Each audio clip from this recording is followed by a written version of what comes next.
Parce que chez nous, même si le chef de l'État nous disait de pouvoir soutenir quelqu'un qui ait dit une formation politique qui n'est pas la nôtre, nous allons le porter. Vous disiez où? Parce que ça revient aux députés de lire les gouverneurs. Pourquoi faites-vous allusion au président de la République? Y aura-t-il un mot d'ordre? Les députés vont élire un gouverneur qui se sera porté candidat. Donc ce sont les familles politiques qui présentent leurs candidats et nous, députés, nous devons juger entre telle famille et telle famille quel est ce candidat qui offre mieux pour la population. Donc présentement, chaque quartier général bouge. Chez nous, au DSATDC, nous avons notre candidat gouverneur. À l'UDPS, il y aura un candidat gouverneur. À ARDEV, il y aura un candidat. À Ensemble, il y aura un candidat. Un peu partout.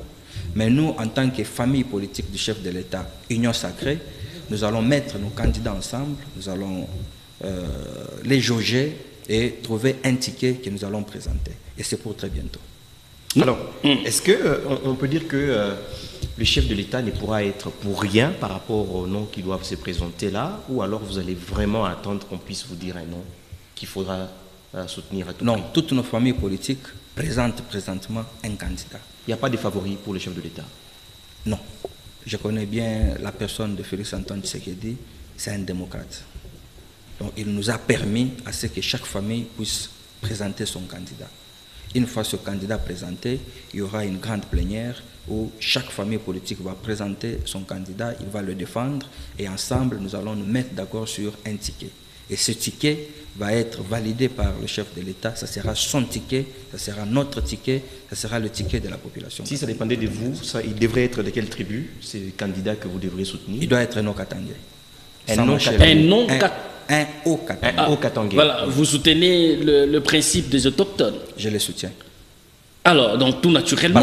Parce que si je ne soutiens pas ce principe dans les Haut-Katanga, il faudra que cela soit le cas dans toutes les provinces.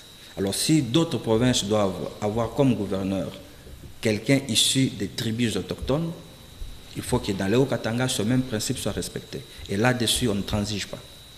Et donc, on peut, au regard des nombres que l'UDPS a eu à produire à l'Assemblée provinciale du Haut-Katanga, tout naturellement, ces postes reviendra à l'UDPS et de manière exclusive un autochtone, c'est ça? Si ça dépendait de nous, ou si ça dépendait de moi, je le dirais. Mais je le dis, nous sommes dans une famille. l'UDPS peut vouloir diriger l'Assemblée et non pas le gouvernorat. Il prendra la tête de l'Assemblée, il pourra laisser à ARDEV ou à DEFAT le gouvernorat. Donc nous sommes dans une famille où l'harmonie, l'entente règne. Nous allons vous présenter notre ticket. Mettez juste votre mal en patience. Ah bon? Donc là, c'est déjà le calcul de partage de gâteau à l'interne. Mais c'est pourquoi on fait la politique. Ah on bon? fait la politique pour diriger. Donc ce poste de responsabilité, c'est pour diriger. Donc nous avons été aux élections, nous avons été qui première, qui deuxième, qui troisième force. C'est pour que nous puissions diriger la province. Mais nous allons la diriger en toute démocratie et en toute symbiose avec d'autres forces en présence. Donc ici, on peut comprendre que l'honorable Jean-Louis Kalamba n'est pas pour qu'une autre tribu, en dehors de celle se retrouvant dans le Haut-Katanga, puisse chapeauter les gouvernorats, moins encore l'Assemblée provinciale. C'est ça? Jusque-là, nous parlons du gouvernorat. Je dis pour le gouvernorat, c'est ma position, il faut qu'il y ait un autochtone puisse diriger la province, qu'il soit l'image, qu'il soit les sommets de la province. Ça, c'est ma position et je vous dis, je suis intransigeant, je ne peux pas discuter là-dessus. Mais par rapport à d'autres institutions, on peut encore discuter. Nous avons eu, à la mandature passée, le feu Baba Kyungu Wakumwanza qui nous a dirigés. Il n'était pas au Katangé, il était Katangé. Donc, tout cela, c'est envisageable.